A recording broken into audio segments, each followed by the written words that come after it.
3 years ago, Emma Walsh was a graphic designer, active, social, healthy. Then her mother was diagnosed with dementia. Today, she will tell you that the most dangerous part of caregiving is not the grief. It is the moment you stop noticing that your own body is breaking down. If you care for someone else, stay with us. Welcome to the Wellness Bridge.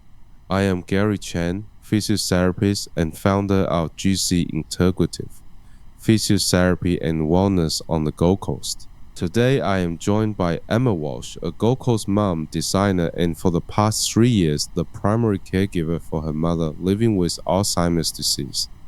Emma, welcome. Thank you, Gary. It feels a little surreal to be here, honestly.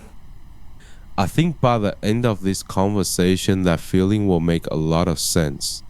Because what you have been through and what you are now doing differently deserves to be heard by every caregiver in this country. Let us start right at the beginning. What was it actually like those early months when you took on the caregiving role? What did people not see? They saw me managing. I am the organised one in the family. I handle logistics. I am the one with the plan. So when Mum needed full-time support, everyone just assumed I had it covered. And for a while, I believed that too. And when did that belief start to crack? About 18 months in, I started getting sick constantly, just colds and infections, things my body used to shake off in 2 days. I wasn't sleeping. My hands had started shaking when I was stressed. I went to my GP and she said, almost matter-of-factly, Emma, you are in caregiver burnout. What she described has a very specific physiology behind it. And this is something I do not think gets said clearly enough. Caregiver burnout is not just emotional exhaustion. It is a physical condition. A 2025 Umbrella Review, a review of multiple major meta-analyses, found that nearly half of all informal caregivers experience high levels of burden. 1 in 3 has clinical depression. More than a third has clinical significant anxiety. These are not feelings. These are measurable health outcomes with documented biological causes. When I finally saw those numbers, I cried because I had been walking around thinking I was somehow failing at something everyone else was handling fine. But it is the majority of us. It is, and that brings me to one of the most damaging myths in healthcare. The idea that a truly devoted caregiver puts themselves last. Today, we are going to take that myth apart. Here is what happens inside the body of someone who is chronically overstretched.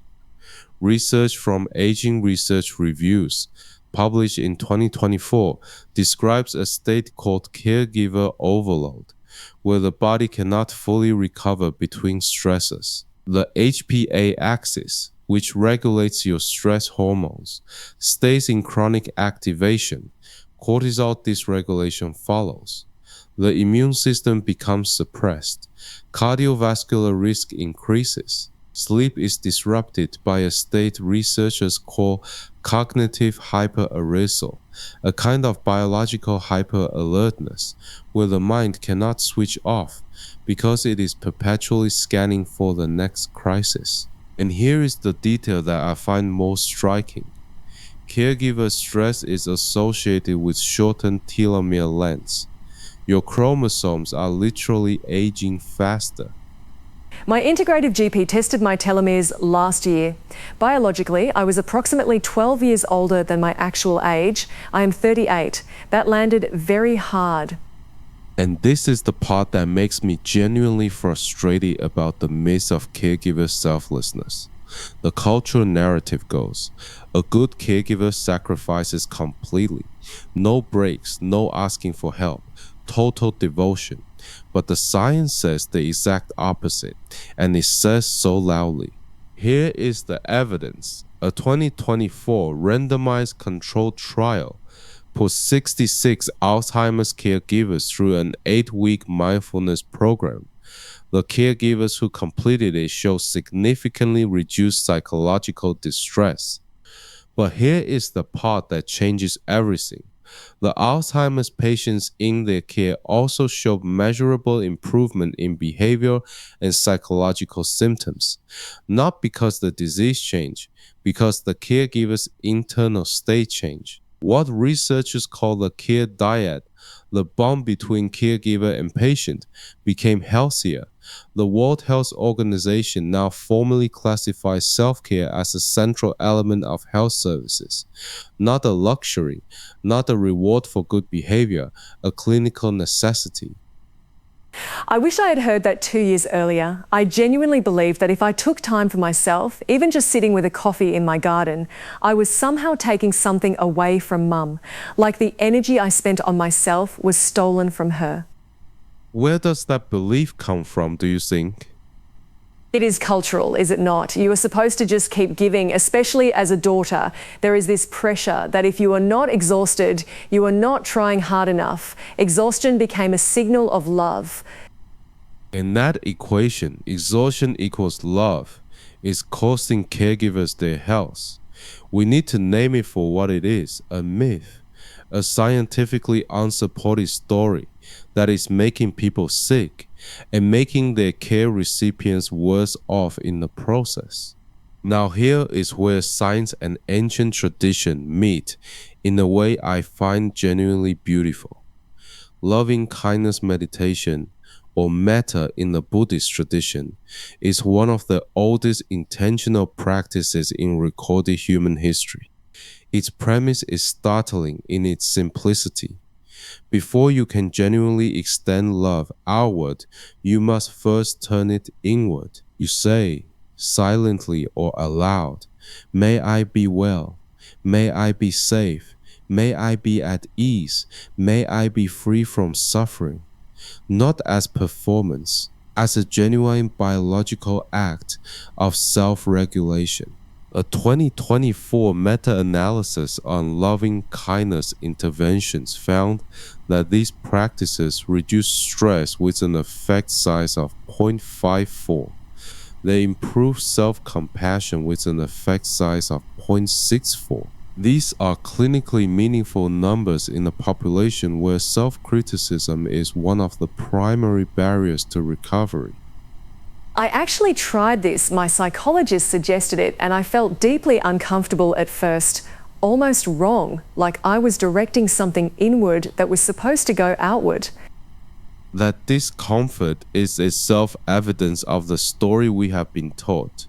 The nervous system of a caregiver in burnout is primed for vigilance, for output, for scanning and responding. What metta does, and what the research on vagal tone confirms, is that slow, intentional, self-directed compassion activates the parasympathetic nervous system. It literally restores heart rate variability. The body moves from sympathetic overdrive back into balance.